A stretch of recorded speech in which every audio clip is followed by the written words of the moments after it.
Les invitamos a adentrarse con nosotros en el terreno de lo desconocido. Aquí comienza Voces del Misterio.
Muy buenas noches y bienvenidos todos un programa más aquí a Voces del Misterio en Sevilla Fútbol Club Radio, la 91.6 de la FM, hablando para todos los amantes del misterio. Programa de hoy especial, en el que vamos a hablar de experiencias cercanas a la muerte con Alex Racco. Y también vamos a hablar de investigación paranormal y de lugares malditos o encantados. Hospitales y lugares donde la salud y el fenómeno inexplicable se dan la mano.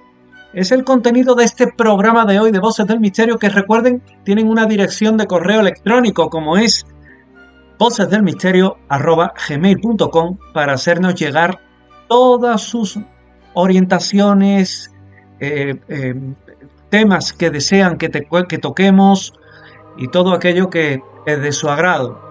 También recuerden que pueden seguirnos a través de internet, a través de todas las plataformas digitales donde se cuelga el programa y también, evidentemente, a través del dial en la 91.6 y nuestro doble streaming. Ahora sí, comenzamos esta revista sonora de 120 minutos llamada Voces del Misterio.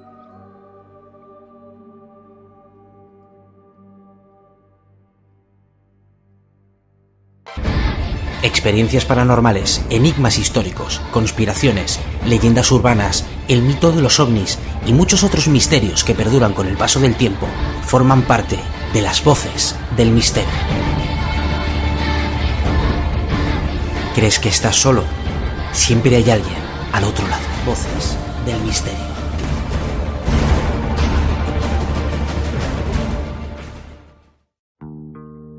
¿Tienes planes para esta noche? ¿Te apetece que nos divirtamos? Gurney Holmes. Estoy muy sorprendido. Pero acepto la oferta. A medianoche en el sótano, nivel C.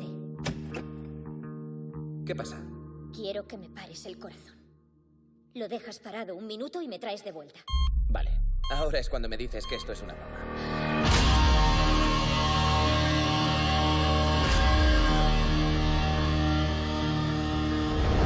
¿Qué nos ocurre después de morir? La única forma de descubrirlo es verlo con nuestros propios ojos. Podríamos documentar la experiencia. ¿Viste una luz blanca? Fue más como energía en estado puro. ¿Cómo es posible que ahora toque el piano? Parece que le han reconfigurado el cerebro. Seré el siguiente. Carga a 200. Un gran día para morir. ¡Fuera! Todo aquel al que toque hoy se va a curar. Es una revelación. 3 minutos. Jamie solo estuvo 2. Lo sé, somos competitivos. Seré la siguiente. 5 minutos. 7 minutos. Nadie ha regresado después de tanto tiempo.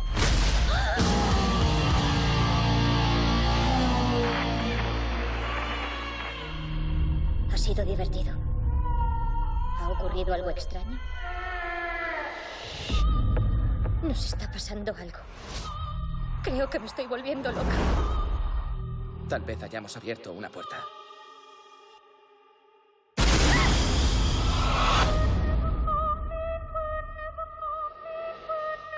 Algo viene a por nosotros.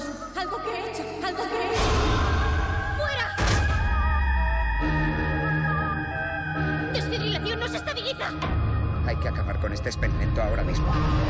¡Fuera! ¡Vamos, despierta! Debí decirte que no se trataba de nada científico ni de ningún descubrimiento. Pasan más de 4 minutos. No sabía que aparecerían efectos secundarios y empezarían a perseguirnos. ¡Fuera! Ha sido por mi culpa.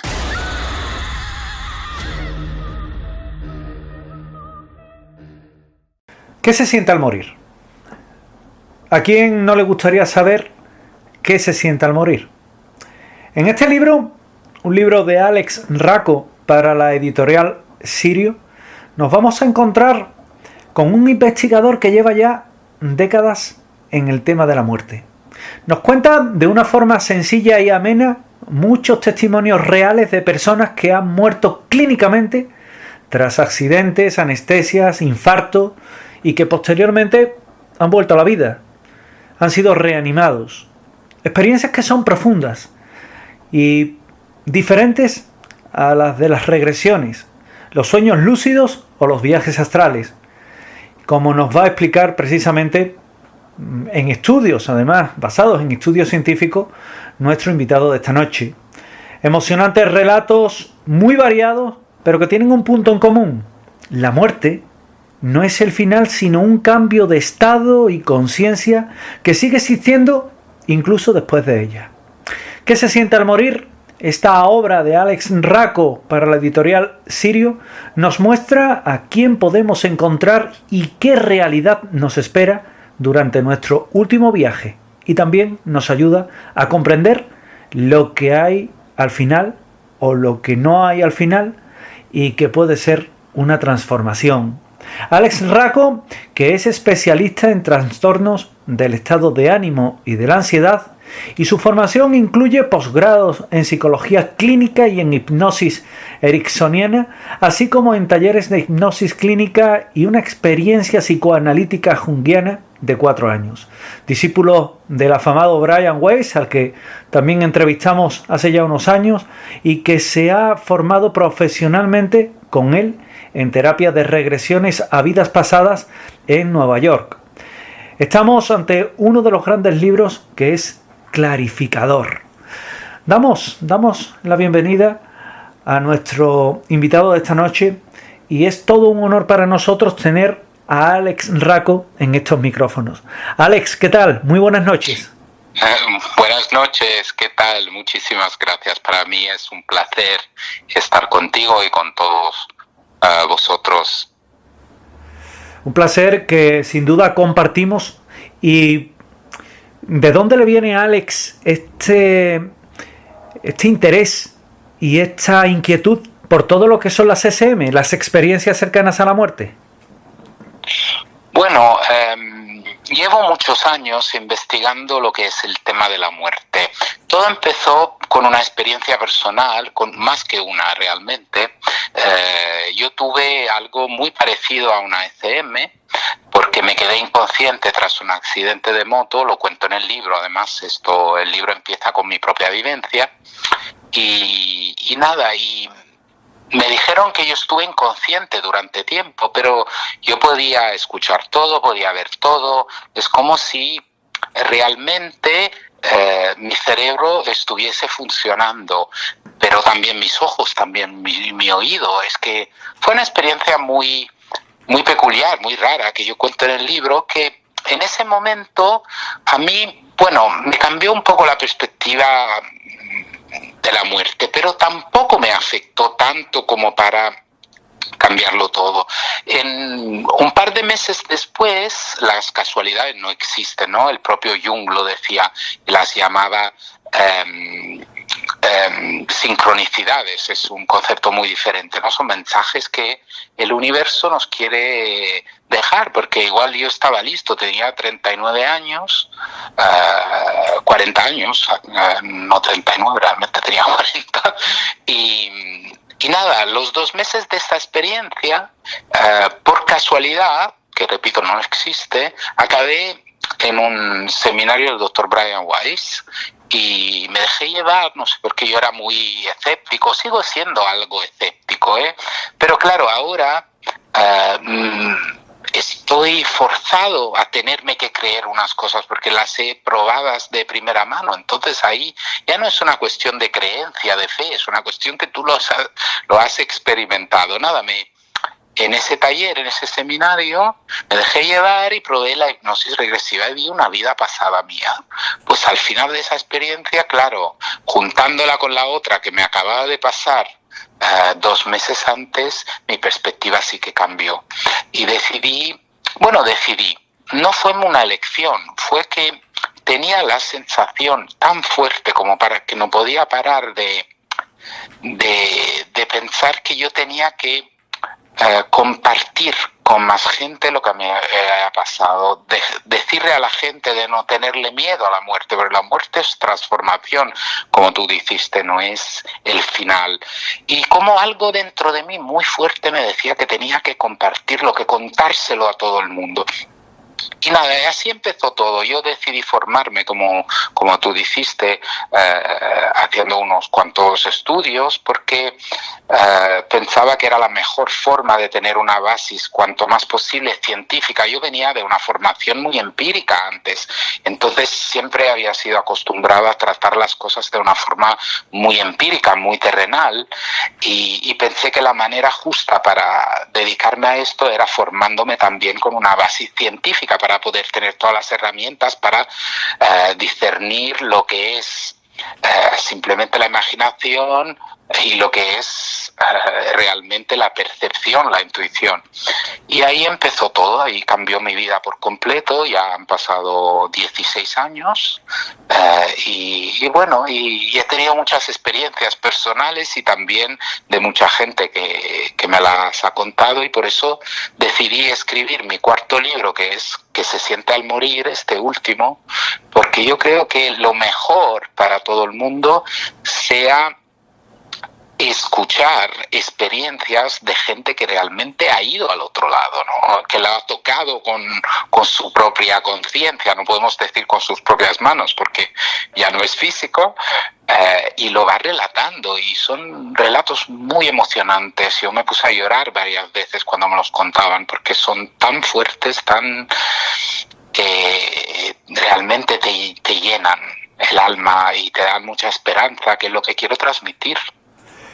Alex, cuando tú estás escribiendo este libro, un libro que además tiene un buen número de experiencias de personas, te sobrecoge el saber que hay tanta gente que ha podido sentir lo mismo que igual sentiste tú o que he sentido yo con este tipo de experiencias cercanas a la muerte. Sí, es increíble. Además, hay que decir que en el libro hay 10 historias que yo seleccioné, las que más me impactaron, evidentemente, las que más podían interesar, porque son variadas, no son todas iguales. Yo elegí, ¿no? Pero hay que decir que en el mundo hay centenares de miles de personas que han vivido esta experiencia. No es algo que han vivido 4 gatos, es que es algo que ha sido estudiado también, que es algo que mucha gente ha vivido. Se calcula que entre las personas que alguien conoce, de 15 personas que tú conoces, una de ellas ha tenido este tipo de experiencia.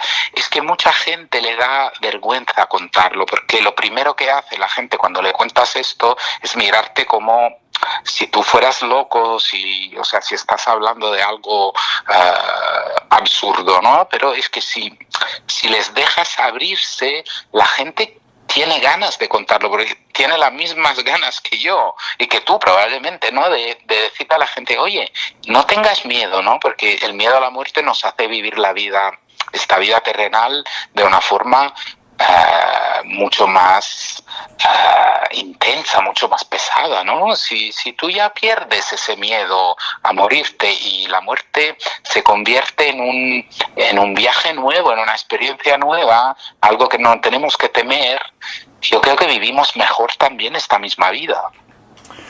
Una vida que muchas veces se torna efímera, porque sabemos dónde estamos ahora, Alex, lo que no sabemos dónde vamos a estar dentro de una hora, y por eso hay que vivirla de similar intensidad. De todas las experiencias que hay en este libro, que además a mí me gusta mucho porque tú lo has personalizado con sus nombres, Marla y yo, Clara, Tom, Lisa, no lo has tratado como si fueran, bueno, pues números o casos, digamos, que parecen que no tienen una personalidad, sino todas ellas con un cariño bastante especial. Vamos a hablar de alguna de ellas. Por ejemplo, con la que hablas, con la de Marla y yo. La experiencia, bueno, primero decirte que mi manera de escribir, mis lectores lo saben, es parecida a la de una novela. A mí me gusta que la gente pueda inmedesimarse. Como tú dices, no son números, son personas, tienen sentimientos, tienen relaciones y es muy importante describir el contexto, ¿no? La relación, por ejemplo, que Marla, como tú dijiste, tenía con su hija, con su hijo, con su marido, cómo afectó esta experiencia a ellos también. Es muy interesante desde mi punto de vista porque es más fácil para el lector inmedesimarse, ¿no? Entender realmente lo que pasó. Marla es una mujer que yo conocí en uno de mis cursos, en uno de mis talleres que yo doy, conferencias, y que me impactó mucho porque era muy reservada, era una persona muy tranquila y comunicaba paz. Simplemente al mirarla, no hay esas personas que tú le lees la energía. Quien trabaja en este mundo lo sabe, es que aprendes a leer más allá de la apariencia, más allá de las palabras, más allá de los vestidos. Es que nosotros todos tenemos una energía personal y aprendes a leerla, y su energía era tan bonita, tan llena de paz, que a mí me intrigó, ¿no? Me hizo pensar, yo quiero hablar con esta mujer, no sé por qué, tiene algo que decirme. Y eso, bueno, pasaron meses y claro, yo tengo muchos seguidores, es muy difícil para mí tener una relación uno a uno, ¿no? Y nada, yo hago mi curso profesional para enseñar a las personas a hacer terapia de regresiones, a terapeutas, para formar terapeutas, y me encuentro en la sala a ella. Y claro, y me impacta mucho esto porque la veo, ella se sintió en la última fila, como digo, una mujer muy tímida, muy reservada. Y nada, durante el curso, que dura una semana, salió este tema, el tema de la CCM, de la experiencia cercana a la muerte. Ella contó a los participantes su propia experiencia. A mí me impactó mucho y decidí contarla también porque ella tuvo una isquemia cerebral, un problema cerebral, y se quedó en coma durante muchos días. Y nada, y vio cosas, una de ellas que yo la menciono en el libro, que a mí realmente me impactó, pero tú sabes, yo te lo he dicho, tú lo sabes, yo sigo teniendo una parte escéptica. Yo siempre digo, yo soy un observador, no me involucro tanto porque me gusta mantener esa duda, porque me hace cuestionar, ¿no? Y averiguar si me están contando algo que no tiene una base, digamos, o sí. Y nada, ella me habla de este ángel, ángel, ella lo define como una sombra negra. Y cuando empezó a hablar de esta sombra negra, yo me acojoné porque digo, va a haber algo negativo. Y hay que decir también que nadie, de todas las personas que han tenido una experiencia cercana a la muerte, que han cruzado al otro lado, nadie ha vivido una experiencia, digamos, aterradora o fea. O sea, todo es muy bonito, aunque hay la experiencia, por ejemplo, de Tom, que es otra del libro, que es diferente. O sea, ahí sí que hay temas, digamos, negativos. La de Marla, ella me habla de este ser de luz, pero que es una sombra negra. Y entonces digo, hay una contradicción aquí. Y me dice que es un ángel. Digo, bueno, interesante. Y me dice el nombre de este ángel, que le dice que se llama Elatrón. Claro, y yo pienso, bueno, perdonadme todo, ¿no? Yo sigo siendo un poco escéptico. Y pienso, bueno, qué raro, ¿no? Que se haya inventado este nombre, ¿no? Y nada, y me pongo a mirar, hago una búsqueda de filología y tal, griega, y encuentro que el nombre Elatrón es una combinación del verbo ela, griego antiguo, y tronos, que son ángeles. Entonces el nombre Elatrón descubro que significa ángel de la guardia, y la mujer no sabe nada de griego antiguo, o sea, no puede haber hecho esto. Esto lo descubrí yo gastándome horas y horas, una noche entera en el internet para encontrar un significado. Esto para decir que hay cosas que las personas relatan que no puede ser fruto de su imaginación o de su cerebro, como dice la ciencia. La ciencia dice que las ECM son una reacción cerebral que anticipa el momento de la muerte para hacer que nuestra experiencia no sea fea. Yo no me lo creo esto, simplemente por una razón muy básica, muy empírica. Si la muerte fuera el acabarse todo, la pantalla negra, la no sensación y tal, ¿por qué necesitamos algo que nos prepare? O sea, si es on-off, pues no hay necesidad para eso. Entonces no me creo en la explicación científica. Yo creo que la ciencia siempre quiere dar una explicación que no contemple el más allá. Pero algún día llegarán, estoy seguro que llegarán. Para Alex Racco, por ejemplo, hay otras experiencias. A mí me ha llamado, por ejemplo, mucho la atención la experiencia de Nadia. No sé, me resulta particularmente impactante. ¿Qué es lo que le pasa a Nadia, Alex? Nadia es una mujer que pierde un hijo joven para un accidente de moto, fíjate tú. ¿Y qué le pasa? Que ella sigue en contacto con este hijo. Ella sigue durante años, pasan 20 años, y ella sabe que este hijo es presente, le envía mensajes, y sabemos que todo esto es posible, es absolutamente posible, porque los seres queridos nos envían mensajes continuamente, y con nuestra intuición, con nuestra intuición podemos llegar a comprender estas sincronicidades. Y llegan a veces mensajes muy fuertes, muy potentes. Ella sabe que está en contacto con él. ¿Y qué pasa? Que cuando tiene, no quiero desvelar el final del libro, pero cuando tiene una experiencia de este tipo, ella encuentra a su hijo. Entonces, el tema de los seres queridos es una de las experiencias que que tienen en común las personas que han tenido una ECM. Es muy frecuente que se encuentren personas queridas que hayan fallecido antes que nosotros. Y este es el caso de Nadia. Y a contarme la experiencia, bueno, no, porque si no desvelo el final. No puedo decir más. No, porque es un final. Mis libros siempre tienen un final como a sorpresa y no lo quiero desvelar, evidentemente, porque forma parte del libro. Déjalo ahí, exactamente. Alex, ¿qué se siente al morir?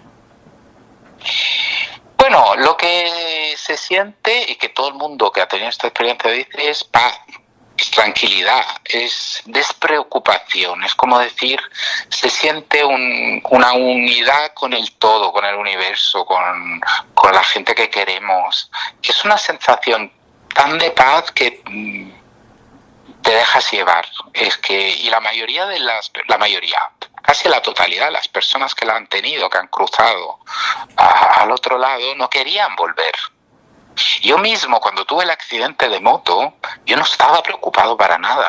No tenía ningún interés a que, entre comillas, me despertara. No, estaba muy bien. O sea, estaba como flotando y descubriendo cosas, pero con una serenidad por dentro que no la he probado nunca. La pruebo solo. Mira, es muy fuerte lo que estoy diciendo, porque creo que es así. La pruebo solo por la noche cuando duermo. Yo creo que todos nosotros cada noche morimos. Tenemos miedo a algo que nos pasa cotidianamente. Yo creo que cada vez que vamos a la cama y dormimos, nos morimos. la muerte es algo muy parecido. La muerte es algo muy parecido al sueño. Fíjate, Alex, que yo practicando con temas de psicofonía, en cierta ocasión preguntaba ¿qué es la muerte? Y una voz me contestaba aquello de un sueño. Claro, es que se me están poniendo escalofríos, oyéndote hablar. Y ya sabes esto qué significa. Es que es así. Es muy fuerte y fíjate que yo mismo tuve una experiencia cercana a la muerte. Yo, como a mí me pasó y a ti te pasó también, pues tuve un accidente de moto. Directamente, bueno, pues me salió un coche. Igual que yo. Afortunadamente yo no iba muy rápido, pero como se dice por aquí por el sur, literalmente me lo tragué. Me lo comí. Llevaba un casco, en este caso, que era un casco que no tenía mentonera, es decir, no era integral, simplemente era de los descubiertos por delante. Y Alex, me tragué el asfalto. Yo cuando me montan en la ambulancia, yo recuerdo que a mí me venía y se me iba la conciencia. No te sabría decir cómo era esa sensación, porque la verdad es que despertaba y me volvía a desmayar. Era una cosa... yo como tú no sentía nada, no sentía dolor. Simplemente sabía que algo me había pasado, pero no sabía qué. Y hay un momento en el que el chico de la ambulancia, me imagino que sería un médico, un ATS, le dice al otro, este no llega, tira para Macarena, Virgen Macarena en este caso, el hospital, que este no llega. Y en ese momento yo veo una luz. De repente veo la escena de los dos médicos en lo alto mía, yo desde una línea más elevada, en un plano un poco más elevado, veo que me falta un zapato, y yo mi preocupación era, ¿y mi zapato dónde está? Sí, fíjate tú las tonterías que uno puede llegar a pensar, ¿no? Y bueno, vi de nuevo ese túnel de luz, yo me fui alejando y yo sentía mucha paz, mucha tranquilidad, hasta que despierto en una mesa de quirófano, despierto antes de lo que los médicos pensaban por la anestesia, y simplemente la enfermera, Mercedes, que se llama, me decía, has tenido un accidente, quédate tranquilo, no te muevas, espérate, y pedía que me dieran, bueno, pues otra dosis de lo que fuera para dormirme. Y yo estoy convencido, Alex, que aquello fue una experiencia cercana a la muerte. Puede que no en su fase total, pero sí en una fase parcial. Sí, tiene las características, el tema de la luz, por ejemplo. Una pregunta que tengo es, cuando viste la luz, la sensación era de que te atraía, ¿no? Que como que no querías. Sí, que me... Exacto, te llamaba, ¿no? Que me atraía, que me llamaba, que era como que me acercara a ella porque era placentera. Sí, es muy común, o sea, yo creo que es a todo efecto, es una experiencia cercana a la muerte, como tú dices, y la sensación de paz, yo creo que es todo lo que tenemos que pensar, o sea, después, pues puede haber varias cosas, yo en el libro describo varias posibilidades que yo creo que también residen en la capacidad de cada uno de acostumbrarse a lo que viene después. Entonces, a alguien viene un ser querido, a otros viene una luz, a otros viene un ser de luz. ¿Por qué? Porque es más fácil hacernos entender lo que hay después, ¿no? Esta paz, esta plenitud. Y muy bien, yo creo que la tuviste y me alegro por ti, porque creo que esto te dejó algo bonito, seguro. Seguro, por lo menos pude contarlo, como yo digo, ¿no? Que desperté y la vida se contempla de una forma que en este caso pues es maravillosa. Sí, cambia totalmente la perspectiva, esto es lo bueno. Totalmente. Era Alex Raco, que lo teníamos esta noche aquí con nosotros, con este libro maravilloso que les recomiendo, que se llama ¿Qué se siente al morir? SM, testimonios reales sobre la vida después de la vida, de Editorial Sirio, con una lectura fácil, ágil y por supuesto la experiencia de una persona, de un ser humano único como Alex Raco. Alex, muchísimas gracias por haber estado esta noche en este tu programa e ilustrarnos e iluminarnos sobre este tema tan fascinante de la forma que lo has hecho. Muchísimas gracias a ti y a todos vosotros, ha sido un inmenso placer para mí. Abre tus oídos. Se escuchan sonidos extraños. Susurros del más allá invaden tu radio. La historia y el enigma se abren paso a través de las ondas. Los especialistas más experimentados se reúnen cada viernes en esta sintonía. Únete a nosotros, amante de lo desconocido. Voces del misterio. Tu voz.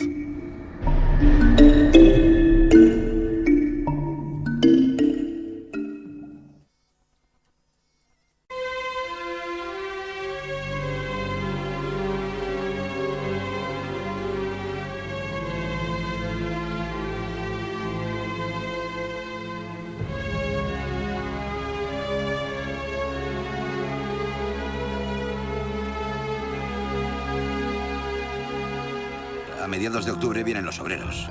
¿Estáis disponibles, muchachos? Tengo a 4 tipos realmente buenos y en una semana listo. ¡Qué rápido! Necesito el trabajo. Así que los locos están en la calle y nosotros con las llaves del manicomio. Deberías estar agradecido, amigo. ¿Te sacarás un dinerito?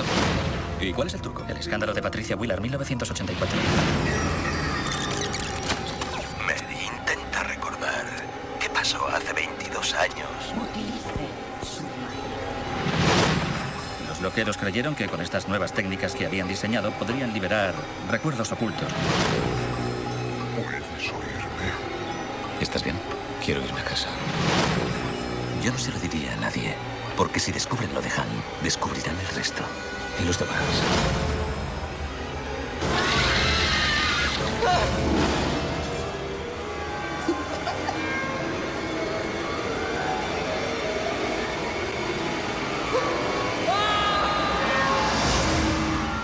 Quiero ir a casa. Lo siento mucho.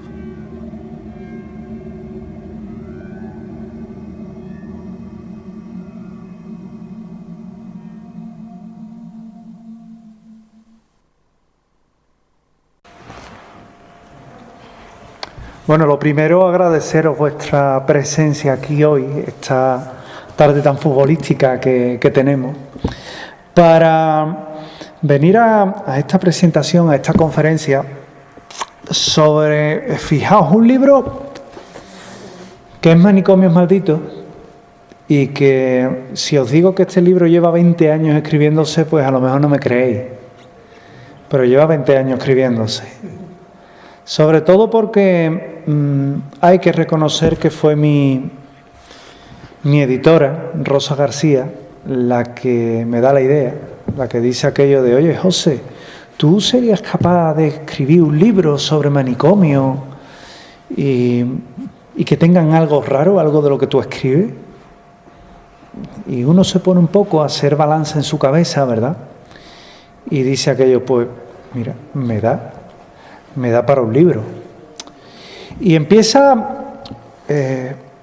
pues si quiere que os diga la verdad, una recopilación en mi mente de lo que han sido muchos casos en los que he tenido la oportunidad de estar, pero que quizás la chispa de hablar de estos manicomios surge cuando en el año 99 un amigo que además trabajaba aquí muy cerquita en la calle Orfila, en una tienda de electricidad, pues me atendía. Yo por aquel entonces trabajaba en el banco, en el Monte.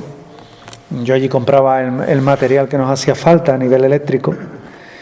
Y un día hablando con él, por aquel entonces yo trabajaba en Localia por la noche, haciendo un programa con Salomón Achuel que se llamaba Luna Llena. Y cuando llego a la mañana siguiente, él me dice aquello de: te vi anoche en Localia, hablando de sitios encantados y demás. Sí. Tú tendrías que ir a donde está mi mujer. Y le digo: vaya, ¿y dónde está tu mujer?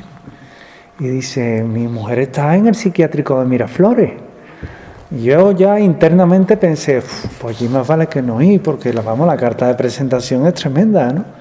Pero claro, yo le pregunté, ¿y qué hace allí tu mujer? Dice, es una de las enfermeras. Oye, qué interesante. Y él me empieza a contar diferentes hechos que han tenido la oportunidad de vivir. Estamos en el año 99, 2000. Él me contaba cómo en el psiquiátrico de Miraflores, pues su mujer, en determinados turnos, daba igual que fuera de día que de noche, a él ya siempre le habían ocurrido cosas, pues andaba por los pasillos, se le apagaban, se le encendían las luces, ya empezaba a decir aquello de, bueno, ya vamos a empezar, ¿no? A lo mejor iba a una determinada ala y le cerraban las puertas, o se sentía extrañamente acompañada, y en principio era algo que se callaban, pero que luego, a medida que se iban sincerando entre compañeros, pues iba surgiendo todo aquello, ¿verdad?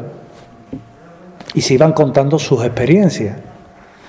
A mí, como producto de aquel programa y de aquella conversación que tuve con él, con Antonio, me dice, ¿tú quieres ir? Hombre, claro. Pues yo hablo con ella y una tarde, que esté de turno, más bien tarde, si quieres pásate.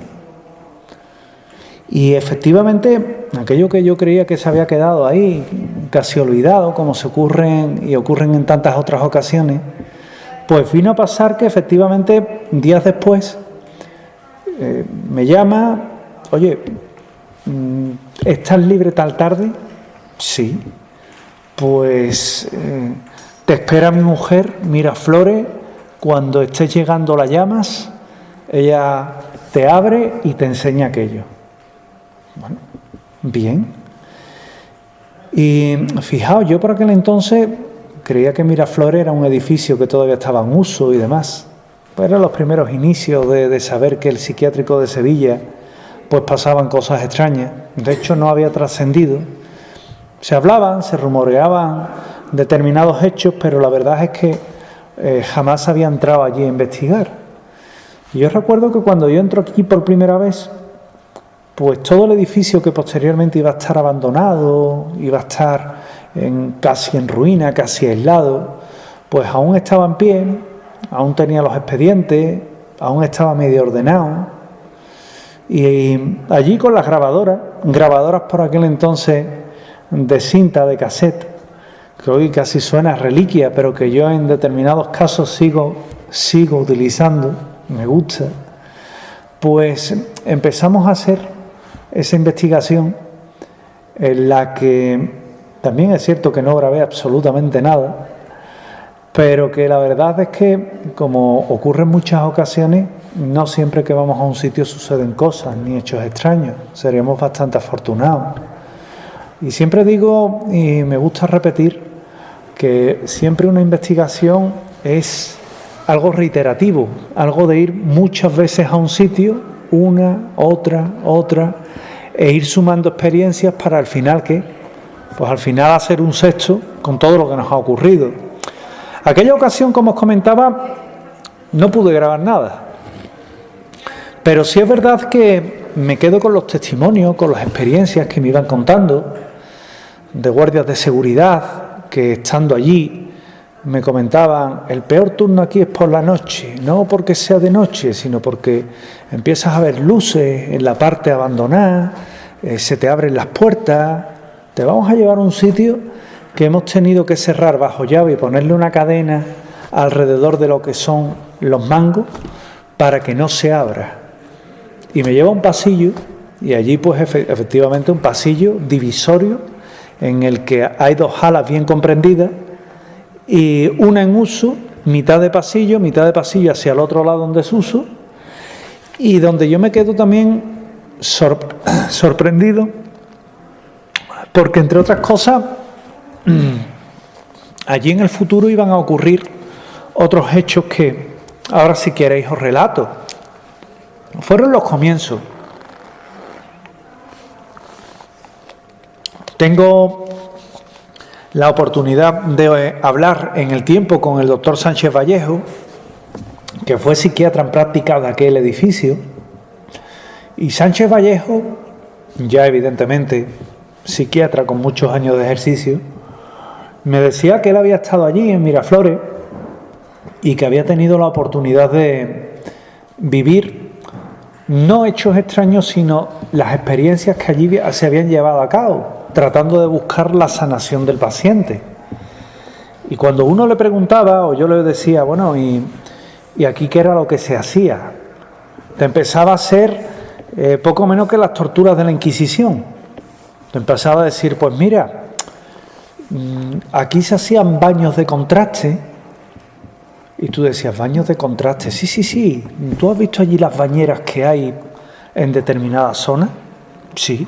Bueno, pues allí esas bañeras se llenaba una de agua fría, otra de agua caliente, una de agua fría, otra de agua caliente.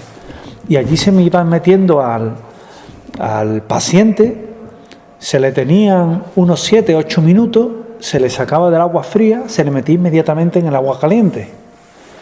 Y claro, uno piensa que hay atrocidad, y yo de hecho se lo verbalizo. Sabéis que yo hay veces que hablo antes de pensar y le digo, no le pasaba nada, no se murieron, no, algunos acababan muy malitos, pero claro, es normal, ¿no? Luego también, si uno tenía la oportunidad de pasear, hablo en pasado porque ya el edificio no existe como tal. Muchas veces me preguntáis, oye, ¿y cuándo vamos a ir a Miraflores? Y yo siempre, de una forma que muchos interpretan seca, porque reconozco que el WhatsApp es un tanto impersonal, ¿verdad? Por eso se le van poniendo caritas y demás. Yo pongo aquello de nunca. Y parece que tío más seco, ¿no? Mire usted, nunca, ya me dejan explicarme, nunca, porque es que aquello lo han derribado. Por mucho que queramos no vamos a poder entrar en ese sitio, ¿no? Pero muchas veces puede el afán, ¿verdad? Aparte de que aquello, evidentemente hay una parte que sigue teniendo una función médica. Luego, cuando se subía a la segunda planta, por ejemplo, te podías ver en determinadas habitaciones todavía sillones anclados al suelo. Daba muy mal rollo, porque te quedabas allí en una habitación entera abandonada, llena de escombros, y veías allí una silla con un reposacabezas, lo que son los reposabrazos y unas correas de cuero, y tú dices, mejor no pregunto, aunque me lo imagino. Y claro, dando un paseo por allí te decían, no, esto eran salas de electroterapia, que realmente eran electroshock, vamos, es el nombre fino.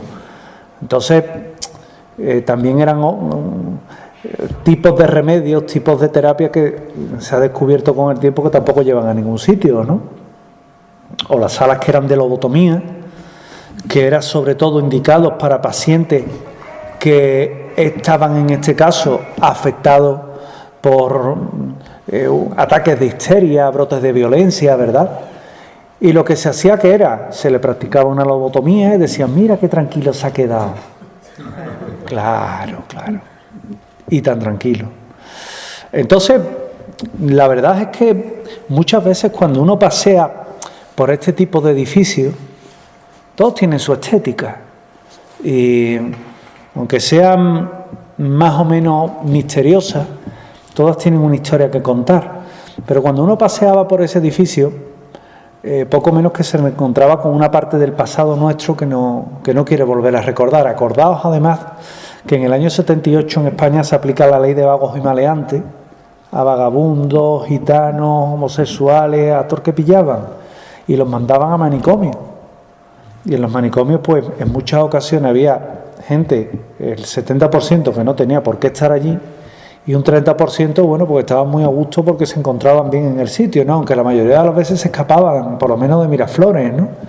Yo vivía en el polígono de San Pablo, que pilla retiradito, los manicomios siempre estaban alejados, pero de vez en cuando llegaban por allí patrullas de la Policía Nacional, iban aparcando, y a lo mejor al cabo de los 20 minutos aparecía un señor con una bata blanca, muy pálido, y era un paciente que se había escapado. Entonces tú decías, ¿y la policía para qué? ¿No? Aquello era un espectáculo, todos los vecinos asomados allí a ver qué veían, ¿no? Era un espectáculo.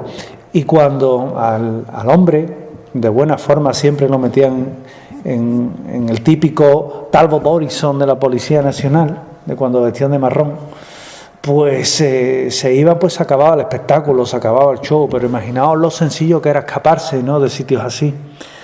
Son esos manicomios malditos en los que yo tuve ese primer contacto, y que hay también una parte de la historia de España que se desconoce, y es que muchos de los sanatorios que había antituberculosos, que le llamaban, realmente eran centros que también quedaban muy alejados de lo que era la capital o las capitales de provincia, no por aquello que se decía de los sanatorios siempre antituberculosos en la sierra para el aire bueno, el aire limpio. Era realmente una excusa, era una forma de retirar a esas personas de la ciudad, porque en muchos casos la tuberculosis creían que era contagiosa. Entonces, ¿qué hacían? Los retiraban. Era una enfermedad como podía ser otra, contagiosa cualquiera, y era discriminatoria. Con lo cual, los iban retirando, y a lo largo de lo que es, no el tiempo que me lleva a escribir el libro, sino a lo largo de estos 20 años, desde el año 99 a prácticamente 2020-2021, han sido muchos los sanatorios que a lo largo del tiempo también hemos visitado. Por eso os digo que es un viaje que no ha empezado cuando mi editora me dice, vamos a escribir de esto, José, sino que realmente lleva detrás un camino. Sanatorio en este caso de Tiro de Pichón, que nace con la misma intención, el preventorio de aguas de Busot, la Alfaguara, la Atalaya, es decir, podríamos seguir Pedrosa en Santander, que es un sitio fascinante. Si nos vamos a la zona de Madrid, nos vamos a encontrar con hospitales ya, como el Hospital de la Marina, que es un sitio fantástico, donde yo me lo he pasado muy bien, y donde, claro, yo me lo paso bien en sitios que son extraños, ¿no? Entonces, es cierto que te vas encontrando lugares que son realmente dentro de ese prodigio que son los fenómenos paranormales. Pero siempre el contacto que se tuvo fue un contacto directo con este tipo de cosas. A mí no me gusta hablar de oídas, aunque reconozco que hay un porcentaje alto de sitios de este libro que evidentemente no he visitado, porque si no yo sería Willy Fogg, no sería yo, ¿no? Pero sí es verdad que están bastantes de ellos. Recuerdo cómo hay ocasiones en las que llegas a un sitio y te lo ofrecen, oye, pues vamos a ir, por ejemplo, al sanatorio de Cheste, ¿no?, al manicomio de Cheste, venga, vamos. Y te llevan y estás allí, y, oye, ¿aquí qué ha pasado? Aquí se aparece una sombra, pues vamos a ver la sombra. Yo como si fuera muy fácil de una sombra, ¿no? Vamos a ver la sombra, venga, y al final no ves nada, pero bueno, ves nuevamente el qué, el estereotipo común que tiene con otros sitios que sí he visitado, las bañeras, las salas alicatadas arriba abajo, con el desagüe en el medio de la sala, que uno dice, bueno, ¿y esto para qué era? Eso eran para las duchas frías que se les daban a presión a los pacientes, ¿no? Y hay otros sitios pues que evidentemente en la Pedrosa te dejan también entrar. ¿Por qué? Porque aquello es una isla, está abandonada y puedes entrar, ¿no? Y puedes ver el edificio, te cuentan la historia de las niñas pájaros, vaya historia, dos niñas que decían que estaban malditas, pero que realmente eran dos chicas que lo único que tenían era una deformidad de nacimiento, y esa deformidad, bueno, pues hacía de alguna manera que fueran discriminadas nuevamente, ¿no? Y viven allí durante un tiempo largo, hasta que fallecen, con una diferencia la una de la otra, pero que cuando estás allí en la Pedrosa te cuentan aquello de, no, es que esto, aquí se aparecen las niñas pájaros, ¿no? Un poco fundiendo leyenda y realidad, que en tantas ocasiones ha ocurrido. Pero fijaos, es otro sitio interesante porque antaño era un lazareto. Un lazareto era un lugar donde cuando un barco llegaba de una travesía y se creían que estaban aquejados de una enfermedad, pudiera ser peste, pudiera ser tifus, pudiera ser malaria, cólera, que eran típicas de las travesías. ¿Qué ocurría? Que no entraban a puerto, sino que directamente quedaban recluidos en un lazareto, y en el lazareto pues allí se quedaban. ¿Hasta cuándo? Pues hasta que pasaba la enfermedad o hasta que los visitaban y no quedaba uno vivo. También podía pasar.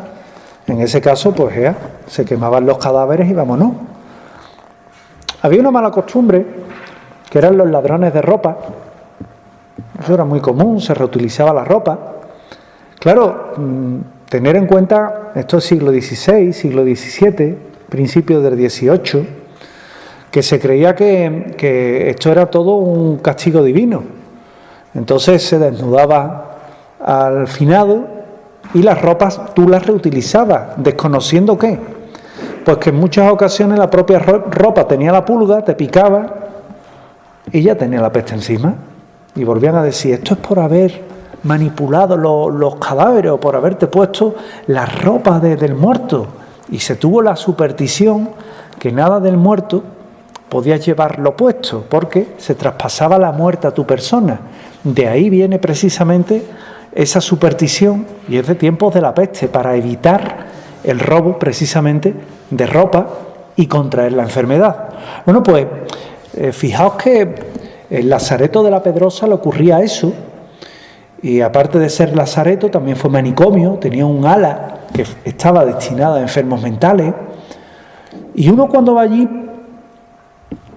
podréis pensar que es subjetivo, sé que algunos no lo pensáis, pero cuando se llega a un sitio de esto y te sientes acompañado, puedes pensar, bueno, es una impresión de tantas que hay, ya está, no pasa nada. Pero también es verdad que cuando ya empiezas a sentir pisadas detrás tuya, cuando empiezas a dejar aparatos por diferentes partes de lo que es el lazareto, y te encuentras que los detectores te lo han movido o suenan porque sí, bueno, pues indicios son, la verdad. Y claro, uno empieza a tirar de la pista. Yo le decía a Rosa, a mi editora, Rosa, es que yo no sé si va a haber manicomio en España para un libro, puede dar para un mini libro, pero a mí la verdad es que me da mucho coraje, particularmente, comprar un libro. Yo recuerdo que para hacer la parte internacional, algunos de este libro, pues compré 3 o 4 libros por Iberlibro en Estados Unidos, que tardaron lo suyo en llegar, y eran libros súper finitos, con una letra bien grande, que tú te ponías allí a traducir y a darle tu forma, a ver qué había ocurrido en aquel sitio, y te encontraba que el libro al final se quedaban en 22 páginas, y tú decías, Dios de mi vida, y para esto he esperado tanto, menos mal que no era caro, si no. Y allí en mi casa se han amontonado 3 o 4 libros que no valen para nada, pero en fin, ¿no? Por lo menos pude conocer varios sitios de estos, ¿no? Que también es interesante. Fijaos que claro, uno empieza a hacer ese recorrido y descubre que los manicomios antaño han sido sanatorios y que esos sanatorios también han estado vinculados a muchos lazaretos. Bueno, pues eso ya abre más el abanico. ¿Por qué? Porque ahora solo falta descubrir cuántos sanatorios han tenido esa función, y no es difícil, a día de hoy, gracias a Dios, pues con la oportuna acreditación hay archivos que sí te dejan consultar, y entonces es relativamente fácil. Y descubro, por ejemplo, un caso que no llega a entrar precisamente en este libro, aunque sí hablo de un manicomio en Cádiz, que era muy interesante, antiguo, viejo, que pude entrevistar a empleados de allí. Y yo recuerdo que investigando un poco aquello, me hablaba un antiguo cuidador de este sitio, de cómo entra en el viejo manicomio de Cádiz, ya también derribado, y cómo él le dicen simplemente que hay un ala que no debe visitar. Y él piensa, esto es como los cuarteles, la garita de la muerte, ¿no? Claro, ¿no? O los niños en el colegio, la clase de la Ouija. Y él dice, no, esto no puede ser así, esto es mentira. Pero una noche él escucha ruido en esa ala en concreto, él va a ver qué pasa, no ve nada, se da la vuelta y ve un paciente Él piensa que el paciente se ha escapado, estaba a una cierta distancia, él lo llama, él no le echa cuenta, se dirige hacia la puerta, una puerta que sí tenían bajo llave, que separaba alas, el ala abandonada del ala, digamos, que tenían en uso, y simplemente cuando llega a ese sitio pues no había nadie. Le pregunta al compañero por dónde ha salido el paciente, y le dice el compañero: ¿qué paciente? El que acaba de salir. Por aquí no ha salido nadie. Y viendo la cara que tenía nuestro protagonista, pues de dar los dos una ronda en la que no encuentran absolutamente a nadie, o de ver sombras por este mismo edificio. Esto de las sombras es muy curioso, ¿no? Ahí cuando hablamos de un fenómeno de sombra, esto puedes creer o no puedes creer, esto ya cada uno es muy libre, ¿verdad? Yo, mi tarea no es convenceros a ninguno. Pero cuando uno ve un fenómeno de sombra, sabe lo que ha visto perfectamente. El pasado domingo nos reunimos algunos de nosotros, nos fuimos de excursión, nos metimos en un viejo sanatorio de aquí de Sevilla, fuimos a una determinada zona donde sabemos certificadamente que ocurrió una muerte. Nos pusimos a hacer una sesión tan tranquilo con nuestras Spirit Box, una sesión de psicofonías normales. Todo en esta vida no es la Spirit Box para los detractores, ¿no? También hacemos sesión de psicofonías normales y corrientes. Y hay un momento en el que, estando allí, que también ha tenido un ala psiquiátrica, ahora os contaré algo que pasó allí, hay un momento en el que yo veo en el lateral una sombra que sale de aquella habitación y prefiero callarme. Yo no me callo, me voy a callar, porque lo único que hace falta es que yo hable y sugestiono a todo el mundo, así que yo callado. Y me quedé callado. Yo seguía lo mío, no le perdía ojo al sitio, eso sí, porque estos fenómenos siempre interesan, pero cuando acabó la sesión, yo recuerdo que hay dos amigos, los dos se llaman Alex, y estaban entre ellos hablando. Les pregunto: oye, ¿qué os ha pasado? Dice: no te lo vas a creer, es que hemos visto, digo, una sombra que ha pasado para allá, ¿verdad? Efectivamente, pero perfectamente. Yo la he visto desde mi posición, me dice uno de los Alex.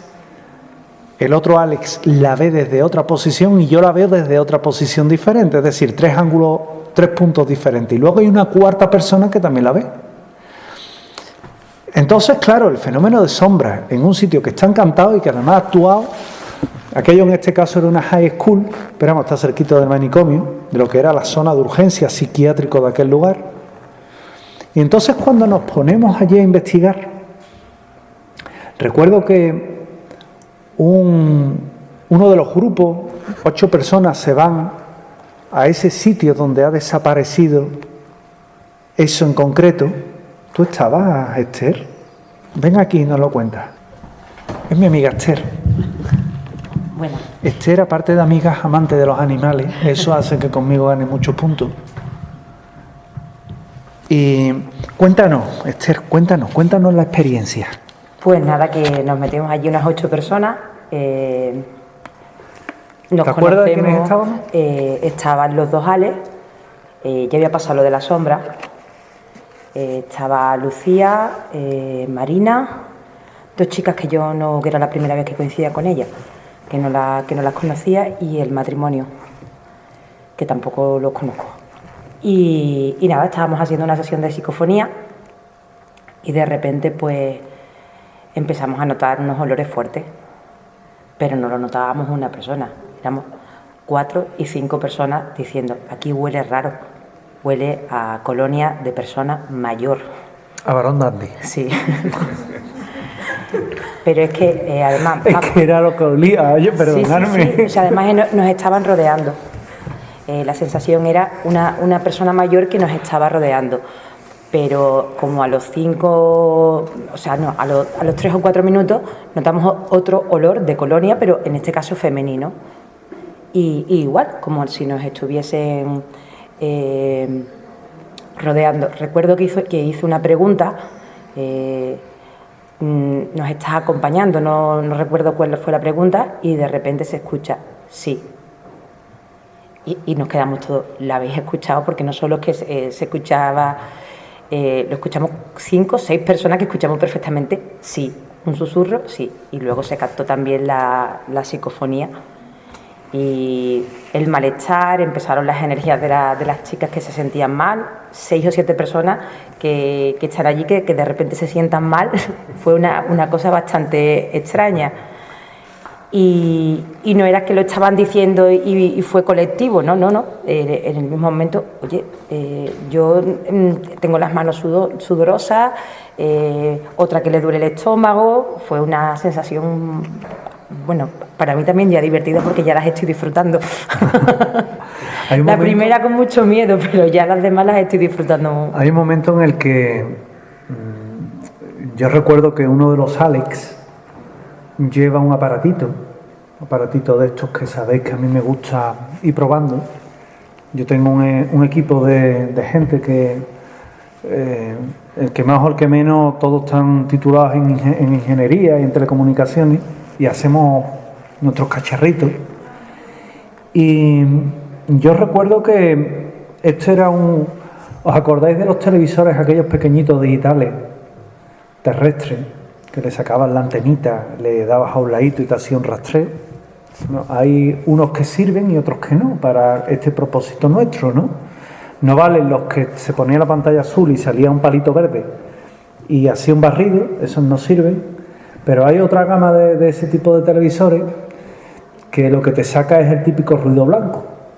Y además un ruido blanco que es lo que nosotros buscamos, ¿verdad? Un ruido blanco y un rastreo por la gama de, en este caso no ni de AM ni de FM, sino por UHF o por VHF, las dos cosas, ¿no? Y ese aparatito lo que lleva es un módulo integrado, aparte, que te hace una captura de lo que está captando, si es que hay algo definido, y lo emite al teléfono móvil. De forma que es muy curioso, porque yo, sin saber qué les estaba ocurriendo, voy corriendo y les digo simplemente, ¿estáis bien? Y es cuando todos, en un estado de agitación bastante alto, me empiezan a decir, porque nos han dicho que sí, porque han venido los 10-1, porque... En ese justo momento, claro, en ese justo momento se captó una psicoimagen de 3 personas que nos estaban observando. Sí, tal cual. Está esa foto que se puede ver, a esas 2 caras. Hay quien dice que son 3, yo me quedo en 2. 2 caras. Ayer lo hablaba yo precisamente en el programa de Rancio con Julio, en el No Puede Ser, lo hablábamos, porque se ve muy bien, porque es muy claro, ¿no? Y si lo unes todo, dices, pues algo tiene que haber.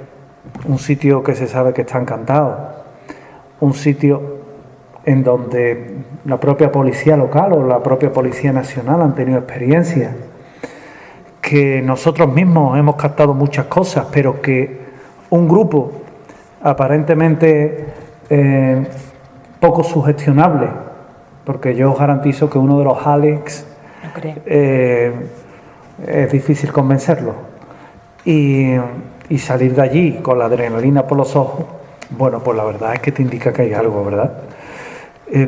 Pero fijaos, quédate ahí, Esther, yo te invito a que te quedes. Fijaos que en ese mismo lugar al que fuimos, a 100 metros en diagonal, te encuentras un edificio que está apartado, que no se suele visitar mucho, que era la antigua parte de urgencia, y tenía la planta de arriba que era el psiquiátrico. Tengo a 2 jugadores de Airsoft, cuando allí se podía jugar al Airsoft, de hecho, ya está prohibido, que un buen día están jugando y uno de un equipo, otro de otro, les separaba un pasillo. Hay un momento en el que están los dos en esa refriega y sienten como alguien viene andando por el pasillo empujando algo metálico. uno le dice al otro, para, que viene alguien. Los dos paran. Ya sabéis que si te alcanza una bola de airsoft, si es pistola de gas o de aire comprimido, duele. Te deja un buen parche.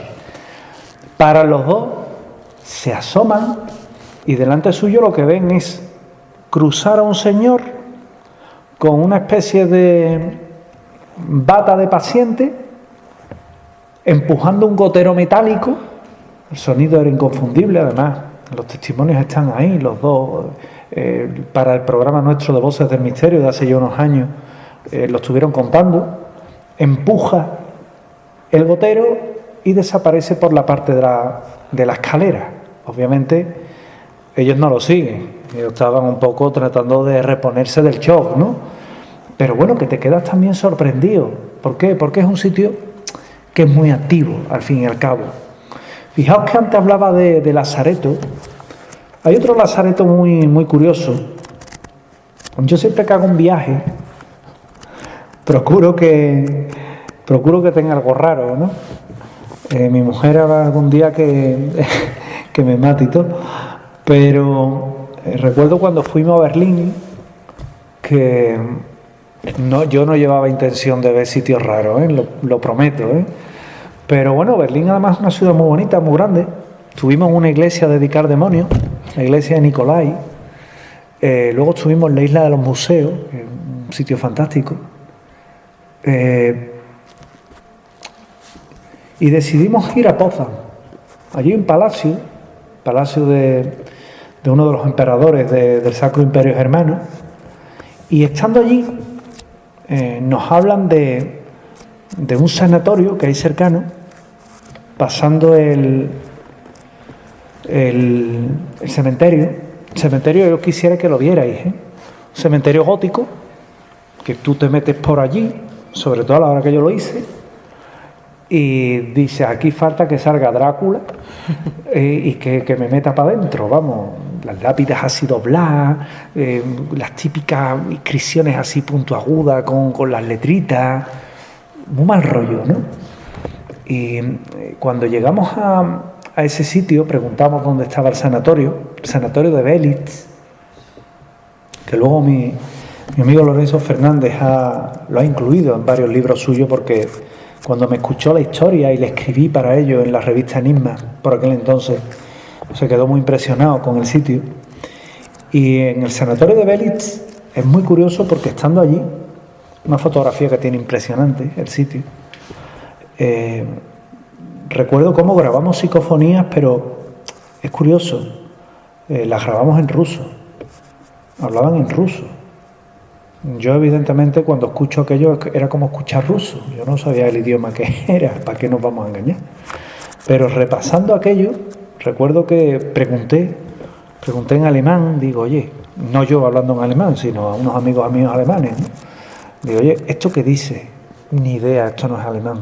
Pues, vamos a ver entonces qué idioma es. Y al final, a través de otros amigos, descubrimos que era ruso. ¿Y por qué? Bueno, porque aquel hospital había estado tomado por los rusos. Y era donde, fijaos, entre otros sitios donde Hitler se recupera de las heridas que sufre en la Primera Guerra Mundial, cuando cae un obús en el sitio donde estaba, en la trinchera donde estaba, y él escucha una voz que le dice que salga de allí. Y se sale de la trinchera segundos antes de que pegara el obús en el sitio, pero lo hiere, ¿no? Y lo dejan allí ingresado. Y de hecho hay fotografías de Hitler precisamente en ese mismo punto. Bueno, pues en el sanatorio, como os comentaba, de Belitz también ha ocurrido. O por ejemplo en Venecia, con lo bonita que es Venecia, y te empiezan a hablar de palacios encantados. Yo recuerdo que la primera vez que a mí me hablan de aquello fue Paloma Gómez Borrero, que era un encanto. Y Paloma Gómez Borrero, aparte de la información, cada vez que se moría un papa, se la llamaba a ella, ¿no? Para ver quién eran los papables, ¿no? Yo la llamaba, oye, Paloma, ¿tú por quién apuestas? Ella siempre era muy comedida, Ay, José Manuel, esto es que no se puede saber, pero a ver, los futuribles, esto era como es el Eurovisión de los papas, ¿eh? Esto es así, ¿no? Tú tienes tu quiniela y luego no vale para nada, porque luego sale el que menos te espera, ¿no? Pero bueno, la Eurovisión de los papas yo siempre le preguntaba a ella, ¿no? Era una mujer que además tenía una infinita cultura, y a mí me sorprende una vez cuando saca 2 libros dedicados a fantasmas, los fantasmas de Roma y los fantasmas en Italia. Y haciéndole la entrevista, entonces sería un porrón de tiempo, de años, haciéndole la entrevista, me habla de Venecia y me habla, en este caso, de otra isla que hay allí, de Poveglia. Y Poveglia era también y tuvo otra función de lazareto. Era un lugar al que cuando entraban los barcos en todo lo que era la ciudad, Venecia no es solamente una ciudad medio un día, tiene una parte que está en tierra, ¿no? Bueno, pues ella a mí me decía que allí paraban los barcos, que paraban por el tema de las enfermedades y que los dejaban en el lazareto todo el tiempo que fuera, que luego incluso los que quemaban los cadáveres detrás del edificio o los enterraban allí, y que cuando dejó de ser un lazareto también admitió, en este caso, a enfermos mentales. Bueno, pues de visita precisamente por todo lo que era la Toscana, todo lo que era el Véneto, todo lo que es aquella zona, yo busco y veo que hay una visita, de las pocas visitas que hay precisamente a la isla de Poveglia, muy limitada, ya creo que incluso que no se hacen, pero por aquella época había una ruta que te llevaba en tu barquito, entrabas hasta allá adentro, te enseñaban el sitio, y aunque ahí no puedes investigar porque evidentemente te llevas muy controlado, no sé, fuera a ver gente que se perdiera. Yo era de los que si no me controlan me pierdo seguro, me aparezco por una habitación haciendo pruebas, ¿hay alguien aquí? No, buscando en el Google, a ver cómo se dice hay alguien aquí, ¿no? Claro, ¿no? Entonces, en italiano. Entonces, es curioso porque estando allí también te cuentan las historias de fantasmas, como allí hay un señor que era un médico, era un psiquiatra y no soporta las terapias que le hacen precisamente a los pacientes, a los enfermos. Entonces decían que todo el que era médico allí acababa ¿de qué forma? Quitándose la vida. ¿De qué forma? Se iba a la torre y se tiraba. Y así murieron 2 médicos. Y hoy en la actualidad dicen que uno de aquellos psiquiatras que se tira allí, pues era precisamente uno de los fantasmas que se aparece en Poveglia. Yo creo que también es darle un aire romántico, lo típico que le venden a los turistas, y más sabiendo que el sitio había sido un lugar donde quemaban también a la gente que moría víctima de la peste, ¿no? Es también ganas de venderte esa historia, pero oye, no deja de ser curioso. En otras ocasiones simplemente cuando vas a un sitio esperando encontrarte un manicomio no te encuentras nada. Me hablaron muy bien del manicomio de la Castañeda, bueno, verás, muy bien. Me hablaron muy mal del manicomio de la Castañeda, pero me dijeron, si algún día vas a México, oye, plantéatelo, pregunta. Y ese día, al cabo de los años, llegó para otra cosa absolutamente diferente. Yo estaba precisamente allí para un tema que sabéis que me gusta mucho, que es el tema de las reliquias, de los paños sagrados y demás. Y allí de lo que te vas a encontrar, ¿qué es? Pues la tilma de la Virgen de Guadalupe. Como a mí todas esas cosas me gustan, venga, pues vamos. Pero me hablaron de la Castañeda y yo no me podía privar de la Castañeda, yo tenía que conocer el sitio como fuera. Y traté de ubicarlo, pero me dijeron que ya no existía como tal, que la habían derribado y que ahora era una urbanización. Digo, anda, mira, qué mono. Y fijaos que aquello fue un manicomio que edifica un antiguo presidente de México, Porfirio Díaz, y Porfirio Díaz pretende hacer una institución modélica. El problema, que era una institución modélica para 600 pacientes. Sí. Pero con el paso del tiempo, donde caben 600, caben 700. y 3.800 también. Y metieron a 3.800. El resultado, un caos. Un caos. Tan caos que bueno, los pacientes no tenían un mínimo, en este caso, de atención, de higiene, malvivían, más que terapias de electroshock, de baños de contraste, eran torturas. Las lobotomías, que normalmente había quien las hacía directamente en un solo intento, ayer a base de hurgar, claro, que te estén castañeando en el cerebro, si ya la lobotomía te deja mal, que te castañeen te deja listo de papeles. Bueno, pues cuando hablaba con la gente del hotel, me decían aquello de, había un chico, Alejandro, que tenía un hermano que había trabajado allí hacía años de seguridad, y decía aquello de la Castañeda, los últimos años pasaban cosas muy raras, se cerraban las puertas solas, se escuchaban gritos, pero gritos eran alaridos. Dice, y luego fíjate que mi hermano, con el paso del tiempo, pasó a ser personal de mantenimiento de la misma urbanización que se construye allí. Y en la zona de la piscina se puede ver, o él dice que se ven, a pacientes paseando como si estuvieran buscando el manicomio. Y no sé si son historias, en este caso, como os comentaba antes, de turistas, pero cuando uno se pone a buscar encuentra, que es la cosa. Y dentro de este recorrido que estamos haciendo, yo siempre lo digo, quizás de los peores manicomios que me he encontrado, que más que maldito porque tenga fenómenos paranormales, es maldito porque en su interior se vive como hace 4 siglos. El Federico Mora, en Nicaragua, Guatemala. Hablo con los compañeros de la televisión de allá, simplemente me intereso por el sitio. Digo, oye, tenéis por ahí un manicomio que tiene muy mala fama, fíjate yo cómo le entra a la gente también. No, pero siempre son muy receptivos, ¿no? Porque le dices aquello de te llamo de España. Y, oye, como que se les ilumina, a esas personas se les ilumina la mirada y te quedas muy alucinado, ¿no? Del trato que dispensan, que muchas veces nosotros nos dispensamos. Y le dije eso, le decía, oye, busco un manicomio que es el Federico Mora, que me han hablado mal de él. Estoy documentándome para esto, para escribir un libro, estoy dándole los últimos toques, y habla de fantasmas en manicomios y demás. Y esta persona me decía, mira, aquí no vas a encontrar fantasmas. Dice, aquí te vas a encontrar algo mucho peor.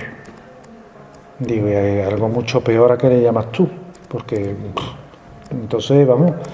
Dice, te envío un vídeo.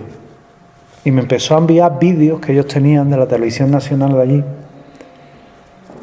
Y la verdad es que no pude ver, muchos de ellos no los pude ver. Porque el sitio, imaginaros una cárcel, una prisión, en la que no hay cama, no hay mesa, no hay silla, en la que las celdas son celdas como si fueran cárceles, en la que en la pared simplemente hay unas especies de gancho donde se ata con cadena al paciente como si fuera un loco, pero en este caso un loco y además un asesino o algo similar. Y luego me decía, lo peor no es eso. ¿Sabes lo peor que es? José Manuel, acentuándome el nombre, que sabéis que no me gusta. Digo, ¿qué es lo peor? Dice, lo peor es que aquí no hay guardias, ni enfermeros, ni nadie. Digo, entonces, ¿qué les impide escaparse a los locos de allí? Los locos, no lo entendáis como algo despectivo, sino como una forma de hablar, ¿no? Yo le tengo mucho respeto a las personas que tienen enfermedades y más mentales. Dice, allí quien vigilan son las mafias de la propia institución. Hay presos que fingen locura y los mandan para allá, y son los que se encargan de que nadie se escape. Y hablé en este caso con el Ministerio de la Salud de allí,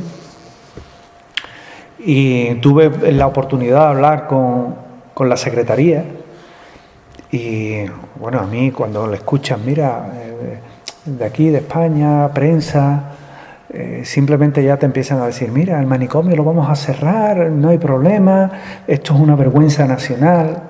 Pero si os metéis luego, si en un alarde de búsqueda y de curiosidad os metéis por gusto, os garantizo que no son imágenes sencillas, sobre todo si es lo que graba la televisión de allá. Con lo cual ese ha sido de los peores manicomios con los que me he encontrado. Luego hay otros que son divertidos dentro del capítulo paranormal. Bueno, claro, divertido. Ya entendéis que mi diversión es complicada, ¿no? Porque hay manicomios que yo voy a hacerle a esto una breve visual. Fíjate, la Facultad de Derecho de Córdoba, que mi buen amigo José Manuel Morales Gajete hace por allí una ruta y hace también experimentos de psicofonías y de cosas. Y aquello fue un antiguo psiquiátrico hospital que cuando entran, en este caso, las tropas napoleónicas, como hacen en todos lados, pues lo que hacían era robar y destruir, y hacen lo propio. Luego fue hospital de parturientas, y la verdad es que es un sitio tremendo.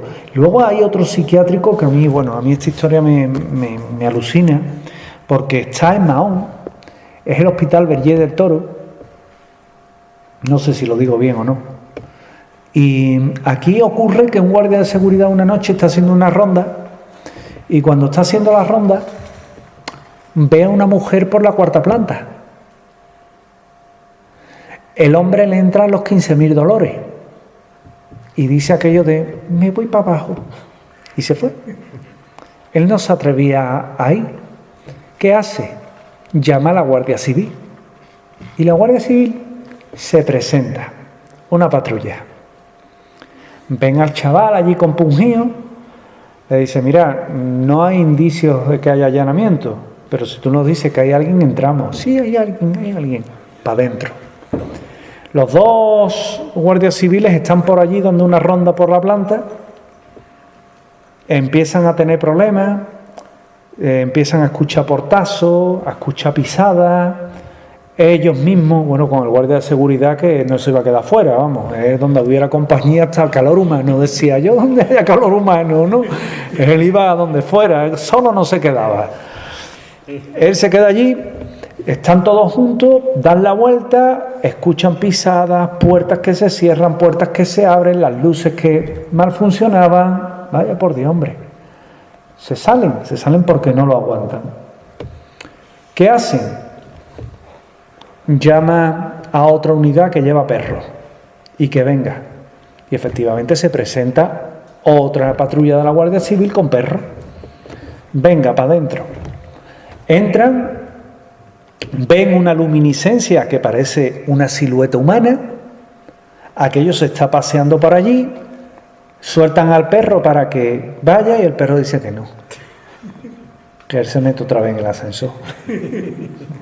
¿Por qué le tiene que pasar esas cosas? Decía el perro, ¿no? A mí, ¿por qué me tiene que pasar esto? El guardia civil le tira el juguete, que sabéis que es el estímulo que tiene. ¿Y qué le dice el perro? Ve tú, ve tú, que yo iré otro día. A mí déjame en paz. A mí déjame, vamos, a mí que con lo a gusto. Yo estaba en el coche, decía el perro, ¿no? Y el perro no va. ¿Qué hace? Esto es público, esto lo podéis leer. Esto lo cubre un compañero del Mundo y lo cubre un compañero de La Vanguardia y luego se ha dado en televisión. Así que lo que yo estoy diciendo no es ningún secreto. Luego, ¿qué hace? Llama a otra unidad.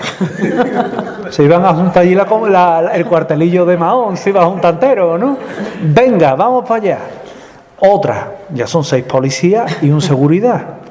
Y les viene a ocurrir lo mismo. Y el perro es que no, el perro lo metieron en el coche. Y al final, ¿por qué optan? Porque fue tan intensa la experiencia que dicen, lo dejamos. Y se salieron de allí y cerraron la puerta. Sí, cuando uno te encuentras con esto, mirad, yo llamé a la comandancia de Mahón, teniendo en cuenta que esto tiene su tiempo ya, no hace mucho, creo que fue año 2014, 2017, y a mí la comandancia me lo negó. No, esto no es así. Claro, ¿qué ocurre? Que cuando por otra parte haces otra gestión y das con uno de los guardias civiles, te cuenta la historia y tú le dices aquello de, oye, ¿yo cómo puedo corroborar esto? Y dice, pues espérate que te voy a dar el teléfono del otro compañero, y te da el teléfono del otro compañero, entrevistas al otro compañero y te cuenta lo mismo. Pues entiendo que son circunstancias que se tapan, la verdad, pero también entiendo que son cosas que acaban saliendo a la luz, y que de hecho ahí está, ¿no? Ya os digo, Berrié del Toro es un sitio que a mí me encanta. Tendré que ir un día allí, quedarme por la noche. Yo, si no pruebo eso no voy a estar tranquilo.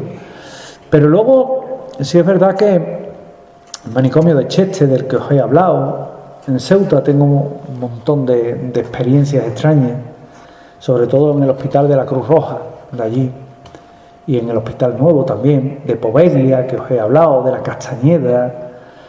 Luego hay un buen número en los Estados Unidos, pero cualquiera que os podéis encontrar en Nueva York es un buen sitio para quedarse, sobre todo a nivel de psiquiátrico abandonado, ¿no? Porque son auténticas moles, son auténticas ciudades, y uno realmente se queda muy impresionado con todo esto. En el libro también os vais a encontrar sanatorios, como os comentaba anteriormente. Hay un repaso, sanatorio de Berta, que sabéis que está en Granada, y se aparece la propia Berta, que lo han visto muchas veces, Tiro de Pichón, que ya algunos habéis seguido mis andanzas por Huelva con mis compañeros y con mi buen amigo Luis Mariano Fernández, que allí es que nos pasó de todo, y menos mal que hay abundancia de testigos que hablamos de ellos.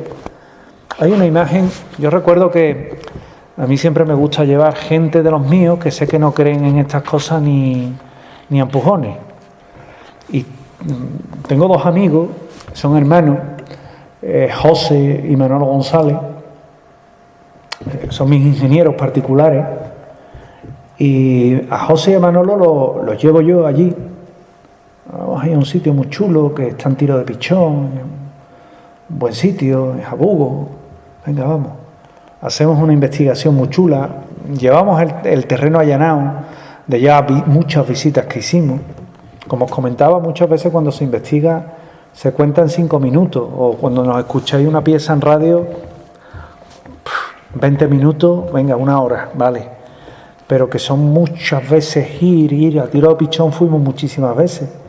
Y yo recuerdo que una de aquellas ocasiones, aquello es un pasillo,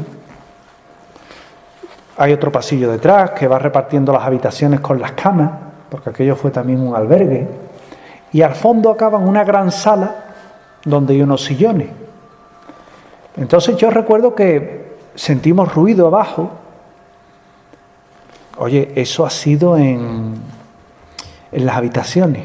Vamos para allá. Vamos, entramos. Recuerdo que Manolo González llevaba una cámara bien grande, de aquellas que era un foco tipo reflector del campo del Betis.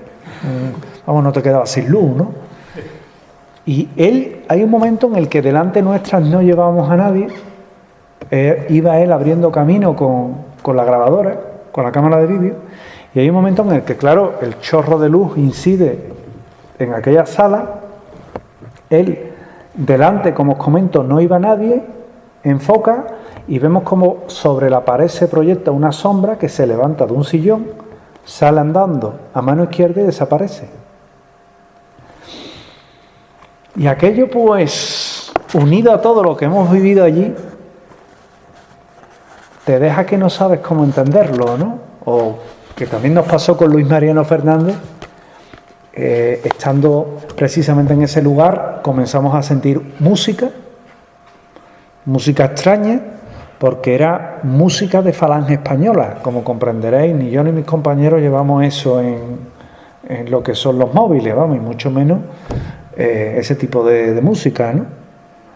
Y evidentemente sonaba cántico de aquello. Bajamos a la cocina no era, nos vamos al salón, al comedor, y en el comedor, un sitio súper grande, enfocamos a una pared y nos encontramos allí pues un mural con una fila de juventudes falangistas, y delante la imagen de Franco, y es que era la música que pegaba.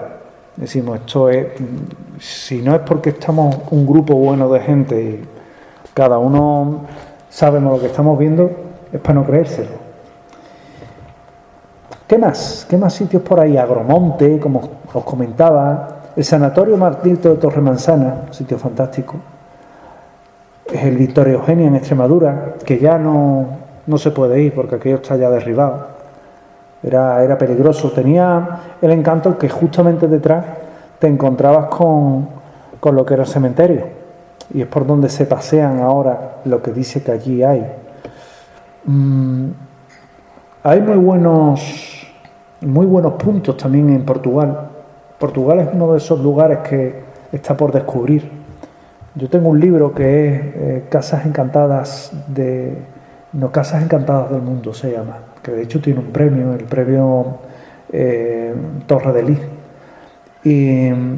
Y la mitad del libro es para España, la otra mitad es para Portugal. Y Portugal, aparte de que es un país que me fascina, tiene sitios muy buenos como como el Sanatorio de Montalto, que es un lugar donde también ocurren hechos extraños, ¿verdad? Y que tiene incluso forma de hotel, de viejo hotel. Es muy divertido. Fantasmas actuales en muchos hospitales que nos podemos encontrar hoy en activo, y que si los reducimos a Sevilla, pues yo siempre me voy a quedar con un hecho que viene a ocurrir en el Hospital Virgen Macarena, en el área de salud mental. Ahora se llaman áreas de salud mental. Y en el área de salud mental, bueno, pues yo me encuentro un detalle extraño. Me llama una enfermera, amiga además, y me dice: mira, te voy a contar una cosa que nos ha pasado. Cuéntame.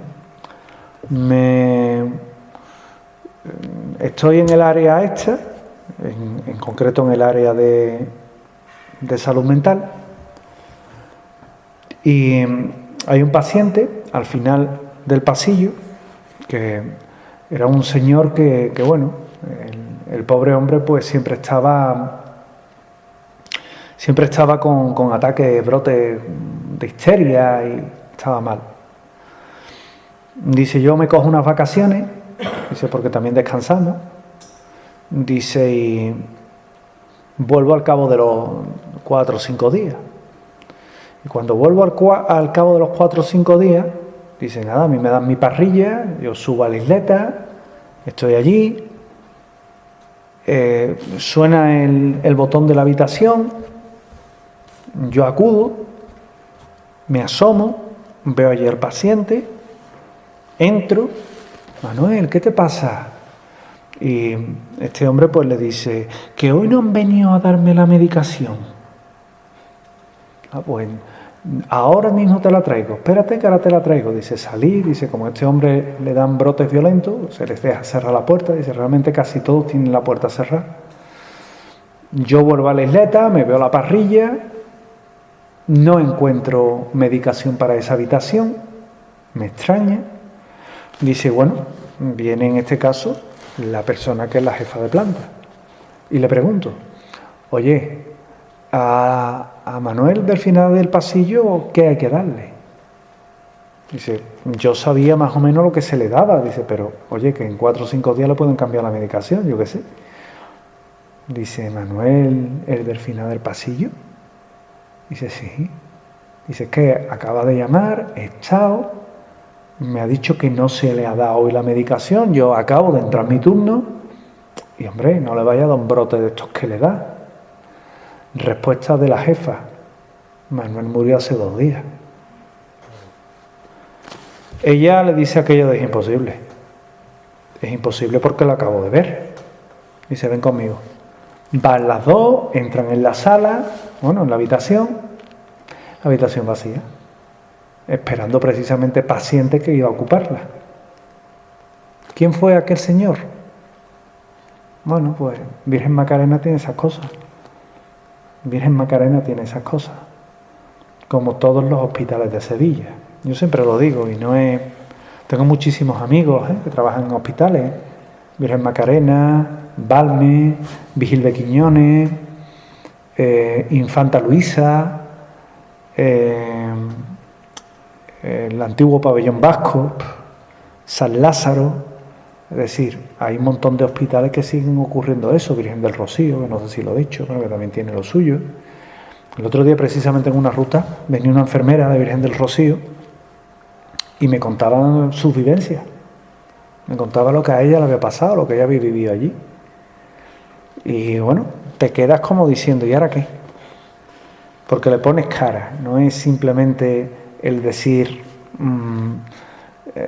me han contado algo que le han contado a una persona y se le ha contado a una tercera persona y se pierde al final en quién le ha contado. No, es que tienes a la persona delante y para colmo tienes el teléfono en el móvil. Con lo que cuando alguna vez entréis en un hospital, yo he venido hace unos días de uno, estuve el pasado lunes precisamente en uno aquí en Sevilla, que es muy activo, y también pude recabar más informaciones. Yo siempre digo que un libro nunca se cierra, ni nunca se acaba, sino que siempre está en evolución, siempre hay casos que añadir, como os he comentado antes, de la isla de San Sebastián, en este caso, o donde está el castillo de San Sebastián en Cádiz, este hospital que me visité el otro día, y muchos que se van incorporando a esos nuevos hospitales malditos o esos nuevos manicomios malditos que os garantizo que no va a dar para una segunda parte. Con lo cual, disfrutad del libro, disfrutad de su lectura y pensad en lo que estas personas que estaban allí metidas sentían, vivían, o de aquel que decía que había visto un fantasma y se le tomaba por loco. A lo mejor llevaba mucho de verdad. La música esa que has dicho se escuchaba, ¿de dónde salía? ¿Pudiste comprobarlo? La música, de ningún lado. La de la falange, ¿no? De ningún lado. Es decir, no pudo salir de ningún sitio porque, entre otras cosas, allí en ese momento, en el momento en el que nosotros estábamos allí metidos, no había posibilidad de música de ese tipo, y menos música de la guerra civil o de la juventud de Flecha, como dice mi padre, ¿no? Eso era impensable. Entonces, no, y de hecho Luis Mariano, yo recuerdo que se quedó muy impresionado, porque me decía, es que tú no te puedes imaginar, dice, cómo lo hemos escuchado de bien. Y realmente era así. Yo, sinceramente, cuando hablo de esto, hay quien dice, esto no puede ser posible. Bueno, yo hace mucho tiempo que dejé de luchar por convencer a la gente. Sinceramente. En el sanatorio también hemos vivido lo de la música. Exactamente. En el sanatorio, cuéntalo. Ahí en el sanatorio, que ya hemos ido varias veces porque es un lugar que, bueno, a él le gustó mucho y a los demás que vamos ya nos vamos enganchando y repetimos porque son bastantes edificios y no sé si fue la de Halloween o la de antes de Halloween en un... Antes de Halloween. Sí, empezamos a escuchar música, unos cantos, unos cánticos. Era un canto. Y el otro día se escuchó también algo a la salida y dices tú, ¿de dónde viene esto? No hay luces, no hay nadie, solo estamos nosotros y lo único que hace es mirar de dónde viene. ¿Porque no localizáis el foco? No. En el caso de... sabes que viene a lo mejor de por aquí, pero luego no sabes, porque como no lo ves... Claro. En el caso de la música esta que surge, en el pasillo, la primera vez que vamos, a mí me viene a ocurrir una cosa, ¿no? Y además es muy... yo creo que estábamos todos, que allí, como os comentaba, evidentemente pues se ven hechos extraños, ¿no? Y empezamos a sentir... Pero la vera... No sé, tú sabías que estaban a la vera nuestra, cantando, pero no lo ubicaba, no le ponía sitio. Cerca estaba. En el mismo salón, esto es un salón muy grande que hay en esta zona, ¿no? En este caso es el Barracón del Miedo, que le llamamos. Y te lo encuentras y empiezas a escuchar ese na. Y allí el que más o el que menos, ¿verdad?, se encogía, como diciendo, ¡puf! La sensación es como si estuvieras a oscuras, oyeras algo, pero claro, no ves nada. Nunca me ha pasado nada de eso, pero desde la totalidad. Sí, no ves nada, no ves nada. Esa sensación, ¿no? De estar a oscuras, oyes ruidos. Y fíjate que... Más o menos, sabes de dónde, pero no... Que exactamente a oscura no estás, porque siempre se filtra la luz de fuera. Siempre se filtra. Te quedas en una penumbra. Exactamente, se distinguen las formas, nosotros nos vemos. Otro día fue muy curioso porque alguien dijo, si hay alguien aquí, comuníquete con nosotros. Y se comunicaron a base de porracitos en un tejado de chapa. Y además, pa, ¿eres tú? Pa. ¿Nos vas a hacer daño? Pa. Te iban dando golpes. Y claro, ¿eso a qué te lleva? Pues te lleva a inventar, ¿no?